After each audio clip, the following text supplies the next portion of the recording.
নমস্কার, দেখছেন ওঙ্কার বাংলায় টেলি ক্যানভাস, চিত্রশিল্প, ছবি, ক্যানভাস এই নিয়ে আমাদের এই বিশেষ অনুষ্ঠান। আমি মেহিকা রয়েছে আপনাদের সঙ্গে।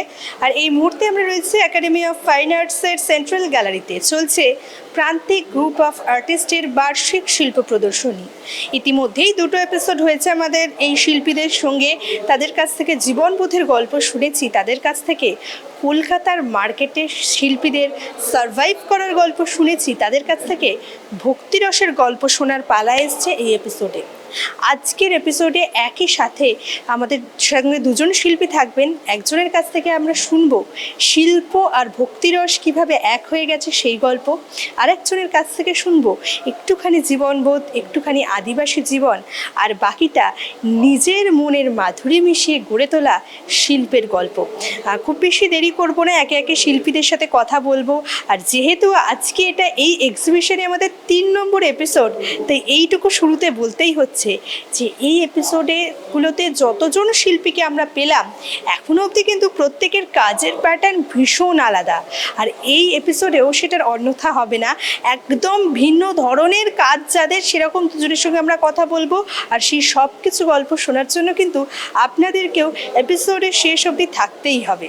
এখন আমাদের সঙ্গে রয়েছেন শিল্পী সুজয় সাধুকা। সুজয়দাকে আমি ওঙ্কার বাংলার পর্দায় স্বাগত জানাচ্ছি। বছরখানেক আগে একবার বেশ আলাপ হয়েছিল এই পর্দাতেই আপনাদের সঙ্গে সুজয়দার। কাজের প্যাটার্ন ভীষণ আলাদা এবং এখন যে স্টাইলটা সেভাবে কেউ ইউজ করেন না, যে মিডিয়ামটা সেভাবে কেউ ইউজ করেন না, সেই মিডিয়ামে কাজ করেন সুজয়দা। মিডিয়ামটা টেম্পারা। এবার বাকি গল্পটা শিল্পীর কাছ থেকে শুনবো। এই যে টেম্পারা নিয়ে আপনি কাজ করেন মেনলি, টেম্পারাকে এতটা আলাদা করে ভালোবাসার কারণ কি? আসলে আমি গ্রামের ছেলে। গ্রামে যেখানে মাটি, গাছপালা, মাটির গ্রামের যে গাছপালা, তার যে টেক্সচার, গ্রামের যে কাঁচা রাস্তার যে টেক্সচার, এইগুলো নিয়ে মেনলি কাজ করা। আর তার জন্য যে আমি রঙটা বেছে নিয়েছিলাম সেটা হচ্ছে টেম্পারা। টেম্পারা রঙটা মেনলি ইংরেজিতে বলে আর্থ কালার, সেই আর্থ কালার দিয়ে আমি এটা ব্যবহার করে থাকি। বেশ, এবার একটু ছবির গল্পে যাই, কারণ এত ইন্টারেস্টিং মিডিয়াম যখন, সেখানে ছবিটা আরও ইন্টারেস্টিং হয়ে যায়, তাই ছবির গল্প এক এক করে শুনবো। আচ্ছা, শুরু থেকে একদম শুরু করা যাক একে একে। প্রথমে এটা আমি যেটা এঁকেছি এটা হচ্ছে কুর্মু, আর নামটাও দেওয়া আছে কুর্মু। আমি মেনলি যেটা কাজ করি ইন্ডিয়ান যে মাইথোলজি আছে তার উপরে নির্ভর করে। আর সবচেয়ে বড় কথা যেটা ভাগবত মহাপুরাণ, সেই পুরাণের গল্প এখানে ধরা হয়েছে আধুনিক রূপে। আমি যেহেতু নিজে এই ধর্মদর্শনটা চর্চা করি, যেটা বৈষ্ণব ধর্ম, বৈষ্ণব ধর্মের মূল গ্রন্থই হচ্ছে ভাগবত। আর ভাগবতকে আশ্রয় করেই আমার এই ছবি। এই ছবির মধ্যে যে স্পিরিচুয়ালিটি যেগুলো আছে সেইগুলো আমি এখানে ধরার চেষ্টা করেছি। ধর্মদর্শন যেখানে বৈষ্ণবদের যে ক্রিয়াকলাপ যেগুলো আছে সেইখানে যেগুলো আমরা প্রতিনিয়ত করে থাকি, যেমন জপ করা, ভাগবত পাঠ করা, বা এইগুলো আমার ছবির মধ্যেই ফুটে উঠেছে। সবচেয়ে বড় ব্যাপার হলো যে একজন আমি শিল্পী হিসেবে যখন আমার এই ধর্মদর্শনটাকে আমার কাজের মধ্যে নিয়ে আসছি, তার মধ্যে যে সাধকেরও তার চিন্তা ভাবনা থাকে, তার সাধনা করতে যে সুবিধা অসুবিধাগুলো আমি ফেস করি। আমার মনে হয় প্রত্যেক বৈষ্ণব যারা আর কি করে সেটাও তারা করে থাকেন। সেইখান থেকে অনেক যে প্রশ্ন উত্তর উঠে আসে, মানে সমাজের বাইরে তো আর সাধুরা না, তাদের যে সুবিধা অসুবিধাগুলো আমি পেন্টিংয়ের মাধ্যমে তুলে ধরার চেষ্টা করেছি। বেশ, তাহলে এবার এক এক করে এক একটা পেন্টিংয়ের গল্প শুনবো। শুরুতেই দেখতে পাচ্ছি বেশ মাছ 3টে রয়েছে এবং তাদের নাম হ্যাপি। এর ভেতরে গল্পটা কি? হচ্ছে মাছ আমরা যখন আটকে রেখে দিলাম এখানে একটা জারের মধ্যে, কিন্তু তারা বুঝতেও পারছে না যে আমার সমাজ জীবনে কী হচ্ছে না হচ্ছে, কিন্তু ওরা সবসময় আনন্দেই আছে। তো সাধুরাও ঠিক, তারা সমাজের মধ্যে আটকে থাকলেও তাদের চিন্তা ভাবনা, তাদের কার্যকলাপ সব কিছুই একদম মুক্ত বিহঙ্গের মতো, সবসময় যেন তারা খুশিতে থাকে। তাদের মধ্যে কোনো রাগ, মানে হিংসা, ঘৃণা কিচ্ছুই তাদের মধ্যে থাকে না। সেই জন্য এই ছবিটার নাম আমার হ্যাপি, আর সেইভাবে রিপ্রেজেন্ট করা। বেশ, আচ্ছা, তারপরেই একটা ছবি দেখতে পাচ্ছি যেখানে আপনার নিজস্ব স্টাইলের পাশাপাশি বাংলার পটচিত্রের একটু ছোঁয়া রয়েছে ওপরে। এইভাবে বাংলার পটচিত্র এবং এই আপনার স্টাইলের যে একটা সুন্দর সহাবস্থান, এর মধ্যে দিয়ে কি গল্প আছে? হ্যাঁ, এটা অ্যাকচুয়ালি বাংলার পটচিত্র না, এটা হচ্ছে উড়িষ্যার পটচিত্রের একটা মেলবন্ধন এখানে আছে। তো উড়িষ্যার পটচিত্রে আমাদের ধর্মদর্শনটাকে খুব সুন্দরভাবে ব্যাখ্যা করা হয়েছে। সেইটাকেই, যেহেতু আমি এই দর্শনের সঙ্গে রিলেটেড, তার জন্য আমার যে সাধু এখানে আছে, যে সাধুর সঙ্গে আর ওই যে দর্শন, একটা মিলিয়ে দেওয়ার যেটা চেষ্টা আমার এখানে, আর কিছু না। বেশ, আচ্ছা, এরপর দেখতে পাচ্ছি আকন্দকে মেন ফোকাস রেখে মহাদেব। এইভাবে আকন্দকে নিয়ে এতটা কাজ এবং ফুলটাকে এতটা প্রায়োরিটি দেওয়া, এতটা টেক্সচার দেওয়া, বেশ অন্যরকম একটা বিষয়। এর পেছনে কি গল্প? যে আকন্দ ফুল আমাদের বছরে একবারই আমরা মোটামুটি দেখতে পাই। তা আমাদের যে মহাদেব যিনি আছেন, তিনি যে, অনেকে বলেন যে মহাদেব বৈষ্ণব ধর্ম থেকে যেন একটু আলাদা, তাদের শাক্ত বা শৈব এই দিকে তো ঠেলে দেওয়া হয়, কিন্তু আসলে কিন্তু উনি কিন্তু আমাদের বৈষ্ণব ধর্ম থেকে আলাদা না। উনি বৈষ্ণব ধর্মের একটা প্রতিষ্ঠিত আচার্য, কোনো একটা সংক্ষেপে বলতেই পারি। তাকে নিয়ে আমরা যে ছবি আঁকবো না, তার যে চিন্তা ভাবনা, তিনি যেভাবে এই বৈষ্ণব ধর্মটাকে এগিয়ে নিয়ে যাওয়ার জন্য যে চেষ্টা ভাগবতীরা দেখতে পায়, সেটা এখানে তুলে ধরা হয়েছে। এবং তাকে আরাধনা করার জন্যে এই ফুলটা কিন্তু ভীষণভাবে আমাদের গ্রামগঞ্জের দিকে ভীষণভাবে জরুরি, আমরা শহরের দিকেও তাই। তাই সেই জন্যে আকন্দ ফুলটাকে আমাকে এখানে ছবিতে প্রায়োরিটি দেওয়া হবে। বেশ, পরের ছবিগুলোর এক এক করে গল্প শুনি। ওপরে আমার এখানে চৈতন্য ডিসিপ্লিন রয়েছে, মানে চৈতন্য যারা অনুসারী, তারা যে বৈষ্ণব ধর্মের শেষের দিকে গিয়ে যখন আমরা দেখতে পাচ্ছি যে চৈতন্যদেব বা চৈতন্য মহাপ্রভু, তার যে অনুসারী যারা আছে, তারা শ্রীকৃষ্ণকে একটু সরিয়ে দিয়ে বলাটা ঠিক হবে না, যে চৈতন্য মহাপ্রভু এবং শ্রীকৃষ্ণ একই ব্যক্তি, যুগের সঙ্গে উনি নিজেকে পাল্টে দিয়েছে। সেই জায়গায় যে একজন যখন চৈতন্য অনুসারী, যখন সে সাধনা করবে, চৈতন্যকে নিয়ে যখন সাধনা করছে, তার যে চিন্তাভাবনা যেগুলো তার নিজের মধ্যে ঢোকাচ্ছে সাধক হিসেবে, তখন তার শয়নে স্বপনে সেই গৌরাঙ্গ মহাপ্রভুর কথাই আসে। সেটাই এখানে দেখা হয়েছে। আচ্ছা, বেশ, তারপরে দেখতে পাচ্ছি কুমড়ো, কিন্তু সঙ্গে কাটারি খুব সম্ভবত। কাটারির সাথে কুমড়োর কি সম্পর্ক? মানে দুটো ছবির মধ্যে ভাবে সহাবস্থান করছে। বৈষ্ণব ধর্ম অহিংসার ধর্ম, এই নিয়ে তা বলার কিছু নেই। কিন্তু ছুরিটা কেন, যে অনেকের কাছে আমি প্রশ্নবাণ শুনেছি যে যে প্রত্যেকটা জিনিসের মধ্যে ভগবান রয়েছে। হ্যাঁ, তাহলে আমরা যেগুলো গ্রহণ করছি আহার হিসেবে, সেইটার মধ্যে কি ভগবান নেই? নিশ্চয় আছে। কিন্তু যেহেতু আমরা এই জড়জগতে এসেছি, আমাদের বেঁচে থাকতে হবে, তার জন্যে ভগবান যেগুলো আমাদের খাওয়ার জন্য নির্দিষ্ট করেছেন, সেইগুলো নিয়েই আমার এই কাজ। কিন্তু একটা ফল, সে তো একটা নিরীহ, কিন্তু তাকেও আমরা কাটছি, কিন্তু নিজেদের জন্য। এই জন্য এটা এখানে দেওয়া, মানে বৈষ্ণব ধর্মের সঙ্গে এটা যে আলাদা কোনো বিষয় না, তার মধ্যে কোনো কন্ট্রাডিকশন হচ্ছে না, সেই কারণে এটা ছবিটা। আচ্ছা, বেশ, আচ্ছা, এরপরে যে দুটো ছবি দেখতে পাচ্ছি, ইন্টারেস্টিং বিষয় হচ্ছে সেই দুটো ছবিতে এমন দুটো প্রাণী উপস্থিত রয়েছে যারা বোধহয় মাইথোলজিতে খুব গুরুত্বপূর্ণ রোলে আছে। এই ছবি দুটোর গল্প শুনি একদম। এই ছবিটার নাম হচ্ছে কিং বলতে যে সবসময় যে সেই রাজকার্য চালাবে এমন নয়, যে সাধক তা সাধনা করে একদম সর্বোৎকৃষ্ট পর্যায়ে পৌঁছে গেছেন, তাকেই আমরা রাজা হিসেবে মানি। তো এখানে একজন বিড়ালকে আমি রিপ্রেজেন্ট করেছি, তার কপালে তিলক আছে, আবার মাছের ভুক্তাবশেষ রয়েছে। যিনি সমস্ত কিছুর ঊর্ধ্বে চলে গেছেন, তার কাছে খাবারটাও কোনো বিষয় না, তার কাছে শুধু ভগবানটাই বিষয়। তার খাবার থেকে শুরু করে যে মাছ মাংস বা এই জাতীয় যেগুলো নিয়ে চিন্তা ভাবনা সবাই করে, সেটা কিছুই না। যিনি সাধনায় অনেক উচ্চ স্তরে, তার কাছে এটা কোনো ব্যাপারই না। তার সঙ্গে আমাদের বৈষ্ণব ধর্ম বা অন্য কোনো ধর্মের বা অন্য কোনো পথের কোনো রকম কন্ট্রাডিকশন ঘটে না, এই জন্য। আর এই ছবিটার ক্ষেত্রে এটা হচ্ছে নাম দিয়েছে জটায়ু। জটায়ু হচ্ছে এমন একটা প্রাণী বা পাখি, যিনি মা সীতাকে রক্ষা করার জন্য অনেক চেষ্টা করেছে, কিন্তু সমাজে শুধু এই যে অস্ত্র অস্ত্র মোটামুটি যারা আর কি সমাজের মধ্যে যারা আন্দোলন করছে, আন্দোলন বলতে বোঝাতে চাইছি যে সবসময় অস্ত্র নিয়ে একে মারো ওকে ধরো, এই যে বিষয়টা একটা ভালো জিনিস, ভালো কোনো কিছু দেখলেও তার মধ্যেও ওর মধ্যে ওই অহিংসাটা তারা খোঁজবার চেষ্টা করে। তা আমার এখানে বক্তব্য যেন অহিংসা আমার ধর্মের বিরুদ্ধে, আমার পথের বিরুদ্ধে, তার জন্য একটা ছোট্ট করে একটা প্রতিবাদ, আমার যেন অস্ত্র যেন মানে আমার নিজের ভেতরের অহিংস অহিংস যে হিংসা যেগুলো আছে সেইগুলোই কাটার জন্যই আমার এই অস্ত্র দরকার।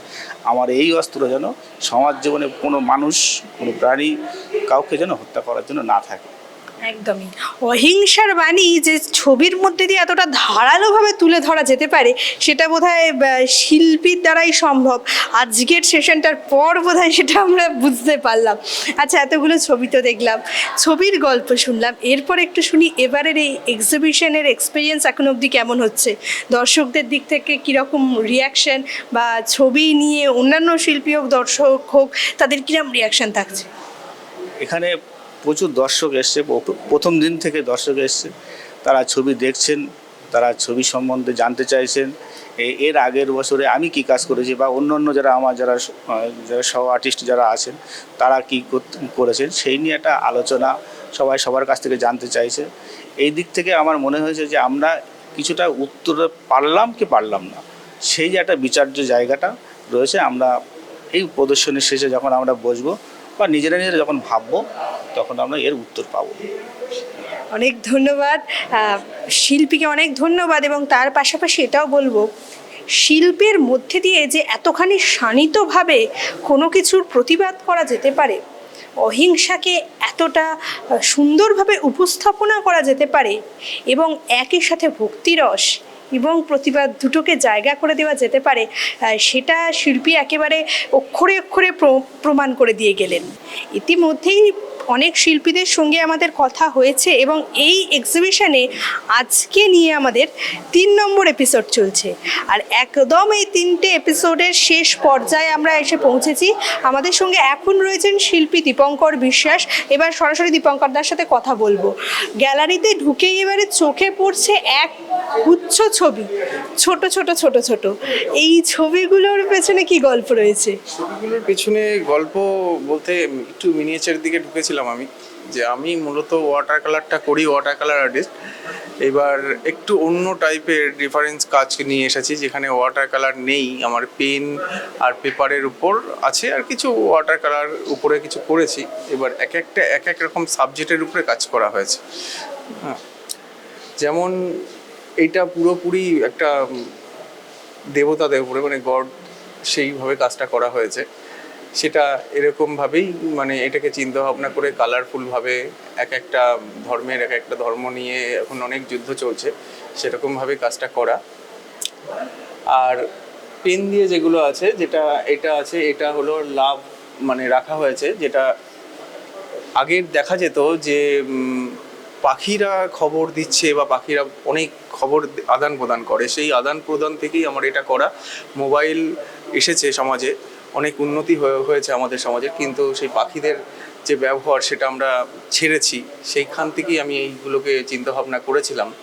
যেমন ব্ল্যাক অ্যান্ড হোয়াইটে এই কাজটা করেছি পেপার আর পেনের উপরে। আর এটা ধার্মিক, প্রত্যেকটা ছবিতেই ধার্মিকের ব্যাপার রেখেছিলাম, যে কৃষ্ণ, তারপরে ফণি মনসা বা ত্যাগী যারা, তাদেরকে নিয়ে এই সাবজেক্টটাকে আমি চয়েস করেছিলাম এবং সেই সাবজেক্ট কটাই আমি এখানে চিন্তাভাবনা করেছি কাজের ভেতরে। আর এখানে একটু রেফারেন্স কিছু আছে, এখানে আমি একটু নেতা নিয়ে একটা কাজ করেছি। যেমন এই কাজটা আমি একটু নেত্রীদের নিয়ে চিন্তা করেছিলাম, যে নেত্রী বা নেতা যেরকম ভাববেন, যে সেখানে যারা মুখে একরকম, আমি মাইক দিয়েছি সামনে, মুখে একরকম বলে যে এটা সেটা বিভিন্ন রকমের মন্তব্য থাকেই। এবং আমি দেখো উপরে পাখি দিয়েছি, কেউ পাখি, সেই পাখিটা দিয়ে আমি বোঝাতে চেয়েছি যে ওদের মাথায় কিছুই থাকে না, ওরা শুধু মুখে বলতে থাকে, সমাজকে বিভক্ত করে, এবং এইভাবে ওদের পাখি মাথায় বাসা বেঁধে গেছে। মানে পাখির বাসা যেরকম বেঁধেছে, পুরো ফাঁকা, মাথাটা কিছুই নেই, সেখানে বাসা বেঁধেছে। সেটাই আমি আমার শিল্পকর্মে বুঝিয়েছি। আর নিচে একটা কাজ আছে, যেটা এটা আমি একটু ধর্ষণ নিয়ে কাজটা করা, যে একটা নারী ফুলের মতন জীবন থাকে, যেখানে প্রচুর তাদের সাথে যেটা হচ্ছে সেই রকম সমাজের ভেতরে, যেমন পিঁপড়ে বা কাঁটা, এদেরকে দিয়ে আমি বুঝিয়েছি। এখানে প্রেম নিয়ে দেখিয়েছি, যে অন্ধে প্রেম যেটা হয় তার মনি নেই, সেরকম ওটা শিব নিয়ে এরকম বিভিন্ন এখানেও কিছুটা আছে। এটা যেমন আছে তোমার প্রতিভা কখনো আটকে রাখা যায় না, যা প্রতিভা যে করে হোক প্রতিভাটা বেরিয়ে আসে, সেটাই আমি দেখিয়েছি এখানে, যে তুমি আটকে রাখলে ট্যালেন্ট কখনো ভেতরে থাকে না, বেরিয়ে আসে, এরকম কিছু কিছু আছে। এটা একটা আমাদের কি বলবো, তোমার নেচার নিয়ে কাজ করা, এরকম আমি এবছরে চিন্তা করেছিলাম যে একটু আলাদা টাইপের কাজ করব, কারণ আমি যে টাইপের কাজটা করি তার থেকে অনেকটা নিজেকে ভেঙে চুরে নিয়ে এসে এই কাজগুলোকে আমি প্রেজেন্ট করেছি এবার, এবং দর্শকের কাছে সেটা গ্রহণযোগ্য দেখলাম, অনেকেই অনেক রকম পছন্দ করছে, নিজেকে ভালোও লাগছে, উৎসাহ পাচ্ছি কাজ করে। বেশ, আচ্ছা, এবারে কিন্তু দীপঙ্কর দার ছবির পাশাপাশি 4টে স্কাল্পচার দেখতে পাচ্ছি। এবার সরাসরি এক একটা করে স্কাল্পচারের গল্প শুনবো। প্রথমেই দেখতে পাচ্ছি বেশ হিউম্যান ফিগার এবং ইন্টারেস্টিং টেক্সচার। এর পেছনে কি গল্প আছে? এটা মানে আমার পেন্টিং করি, কিন্তু সেখান থেকে আমার খুব ভালো লাগে টেরাকোটা সাবজেক্টটা। তা এইখানে আমি এটা চেষ্টা করেছিলাম যে টেরাকোটার উপরে একটা কাজ করার জন্য, হ্যাঁ সেটা একটু চেষ্টা করেছিলাম। তা আমি টেরাকোটার উপরে একটা ওল্ড ম্যান করেছি টেক্সচারে, যে কাজটি কথা চলছে, দেখা যাক কী হয়। কাজটা আমারও করে খুব ভালো লেগেছে, এবং যারা আমার সহকর্মী আছে তাদেরও খুব পছন্দ হয়েছে টেরাকোটা আমার, এবং দর্শকেরও খুব পছন্দ হয়েছে। এরপরে দেখতে পাচ্ছি একটা কাঠের টুকরো। এর পেছনে কি গল্প রয়েছে?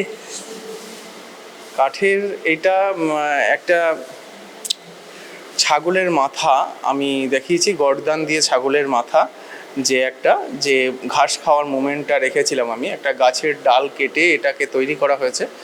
আমি উডে এবং টেরাকোটায় প্রথম কাজ করছি, আমি পেন্টিং করি সেখানে প্রথম কাজ করছি, এবং খুব ভালো রেসপন্স পাচ্ছি সবার কাছ দিয়ে যে কাজটা করে। আমার নিজের দিক থেকেও আমি খুব স্যাটিসফাই যে আমি কাজটা করতে পারছি। এখানে একটা ছাগলের মাথা আমি দেখানোর চেষ্টা করেছি সবাইকে।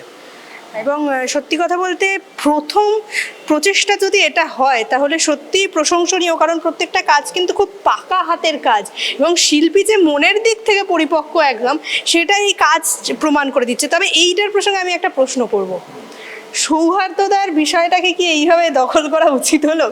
না, সৌহার্দ্যর দখল করা উচিত না, কিন্তু ব্যাপারটা হচ্ছে আমি যখন এই সাবজেক্টটাকে দেখেছিলাম, তা আমার ফার্স্ট টাইম আমার ছাগলের কথাই মনে করেছিলাম বা মনে পড়েছিল। তা সেখানে সৌহার্দ্যর সাথে কথা হচ্ছিল আমার, যে এই ছাগলের ব্যাপারটা, ও আমাকে বলে যে ছাগলটা তুমি নিলে, তাই বললাম না, ছাগলটা আমি নিইনি, হয়তো এই সাবজেক্টটার জন্য ছাগলটা ঠিক আছে, হয়তো নেক্সট টাইমে ওকে ফেরত দিয়ে দেবো ছাগলের সাবজেক্টটা। যাই হোক, আচ্ছা, পরবর্তী কাজটায় যাই। এখানেও দেখতে পাচ্ছি আবার হিউম্যান ফিগার, তবে টেরাকোটা এবং টেক্সচার, এটা নিয়ে একটু শুনি। এটা একটা লেজি ম্যান, যে আমাদের সমাজের যারা থাকেই, যাদের কাজ থাকে না, এরকমভাবে বসে থাকে, তাদেরকে উদ্দেশ্য করেই আমি কাজটা তৈরি করি টেরাকোটার উপরে, এবং কাজটা করে আমার খুব ভালো লেগেছে কাজটা করে। হ্যাঁ, আচ্ছা, এই যে টেরাকোটার প্রথম প্রচেষ্টা, কিন্তু বেশ তাতেও একটা বেশ নিজস্ব একটা টেক্সচার, নিজস্ব একটা প্যাটার্ন ঢুকিয়ে দেওয়া, মানে এটাই কি শিল্পীর বৈশিষ্ট্য? মানে প্রথম হোক আর যত নম্বরই হোক কেন, নিজের প্যাটার্নটা ঢুকবেই। এটা নিচের প্যাটার্নটা ঢুকছে এই কারণেই, কাজটা আমরা প্রচুর টেরাকোটা কাজ দেখছিলাম, মানে প্রচুর দেখেছি কাজ, এবং আমার নিজের কাজ করার আগে প্রচুর আমি স্টাডি করেছি কাজগুলোকে নিয়ে, সবার কাজ, যারা টেরাকোটা কাজ করে তাদের কাজ নিয়ে আমি স্টাডি করেছি অনেক অনেক। সেই কারণেই হয়তো আমি এটা সাকসেস হতে পেরেছি, যে এরকম টেক্সচার নিয়ে আসা বা নিজে কিভাবে কাজটা তৈরি হচ্ছে, আমি সেটা চেষ্টা করেছি এবং সেটা সাকসেস হয়েছে। আচ্ছা, বেশ, শেষ স্কাল্পচারটা দেখতে পাচ্ছি আবারও টেরাকোটা এবং একটি নারী মূর্তি। হ্যাঁ, এর গল্পটা একটু শুনি। এটা মূলত শান্তিনিকেতনের আমার কিছু সাঁওতালের কে ভাবা, আমি শান্তিনিকেতন বছরে অনেকবার যাই, আমার খুব মনের মতন জায়গা, যেখানে আমি গিয়ে নিজের মতন স্বাধীনভাবে ঘুরে বেড়াই শান্তিতে। তা সেখানে আমি বিভিন্ন গ্রামের ভেতরে আউটডোর করি, যেমন ওয়াটার কালার করি বলে, সেখান থেকে কিছু আমি ওই সাঁওতালি ছবি আমি তুলে রাখি, তাদেরকেই আমি এবার আমার টেরাকোটার ভেতরে রূপদান করেছিলাম। বেশ, শিল্পীর সাথে অনেকক্ষণ কথা হলো, এবারের সব কাজ নিয়েও জমিয়ে কথা হলো। তবে এই দীর্ঘ এপিসোডের শেষে যে প্রশ্নগুলো জিজ্ঞাসা না করলে নয়, প্রথমটাই হচ্ছে প্রান্তিক গ্রুপ অফ আর্টিস্টের নেক্সট প্রজেক্ট কবে আসছে? নেক্সট প্রজেক্ট আমাদের রাজ্য চারুকলা। এই বছরে মানে রাজ্য চারুকলায় আমরা থাকছি। এবার সেটা দেখা যাক, সময়ের বলবে যে আমাদের কি পদক্ষেপ থাকছে।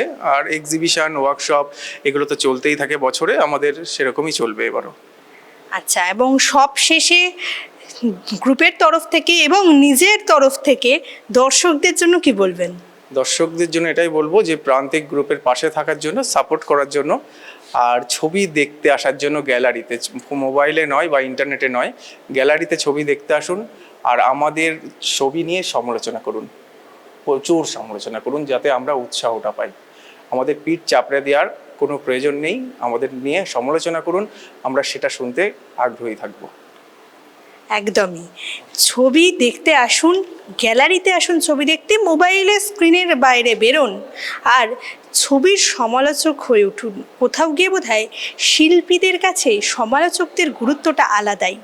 একজন শিল্পীকে পরিপূর্ণ হয়ে উঠতে যতটা সাহায্য করে তার নিজস্ব স্কিল, তার নিজের শিল্প শৈলী, ততটাই বোধহয় সাহায্য করে সমালোচকদের বক্তব্য। কারণ নিজেকে আরও শুধরে নেওয়া যায়, নিজেকে আরও বেটার করে নেওয়া যায় এই বিষয়গুলোর মধ্যে দিয়ে। দীপঙ্কর দাকে অনেক ধন্যবাদ। আজকে আমাদের 3 নম্বর এপিসোড দিয়ে আপাতত আমরা প্রান্তিক গ্রুপ অফ আর্টিস্টের এই এক্সিবিশনের কভারেজ শেষ করছি। তবে এই শেষে কিন্তু কটা কথা বলতেই হয়। 3টে এপিসোড জুড়ে আমরা এতজন শিল্পীর সাথে কথা বললাম এবং তার মধ্যে সবচেয়ে ইন্টারেস্টিং ফ্যাক্টর ছিল তাদের প্রত্যেকের কাজের স্টাইল একদম আলাদা, কিন্তু কোথাও গিয়ে তাদের সবার মতামতটা এক জায়গায় কিন্তু একসাথে হয়ে যাচ্ছে। সেটা হলো জীবনবোধ আর আমাদের চারপাশের সমাজ নিয়ে, চারপাশের পরিবেশ নিয়ে বার্তা। শিল্পীরা প্রতিনিয়ত জীবন নিয়ে কাজ করছেন। আমাদের সমাজকে আমরা যাতে আরেকটু বেটারভাবে দেখতে পারি, আমাদের সমাজের যে সমস্যাগুলো আমাদের চোখ এড়িয়ে যাচ্ছে, সেই সমস্যাগুলো যাতে আমরা এবার দেখতে পারি, আমাদের চোখে যাতে ধরা দেয়, সেই নিয়ে কিন্তু সমানে কাজ করে যাচ্ছেন, আমাদেরকে জাগ্রত করতে চাইছেন সেই বিষয়ে। তাই এবার বোধহয় সময় এসছে আমাদেরও সেই বিষয়গুলো বুঝে নেওয়ার, সেই বিষয়গুলো নিয়ে উঠে দাঁড়াবার এবং নিজেদের উদ্যোগ নেওয়ার। আর সর্বোপরি যে শিল্পীরা আমাদের জন্য এতটা ভাবছেন, আমাদের সমাজের জন্য এতটা ভাবছেন, তাদের পাশে দাঁড়ানোর। আর এই আমাদের শেষ শিল্পী যে কথাটা বলে গেলেন যে পিঠ চাপড়ানো শুধু নয়, সমালোচনার মধ্যে দিয়ে শিল্পীকে আরও তুখর শিল্পী হয়ে ওঠার রাস্তাটা এবার বোধহয় আমার আপনার মতো সাধারণ মানুষদের, আমাদের মতো যারা শিল্পের দর্শক, যারা শিল্পের একটু সমাদর করেন, তাদের এবার সেই ভূমিকাটায় আসা উচিত।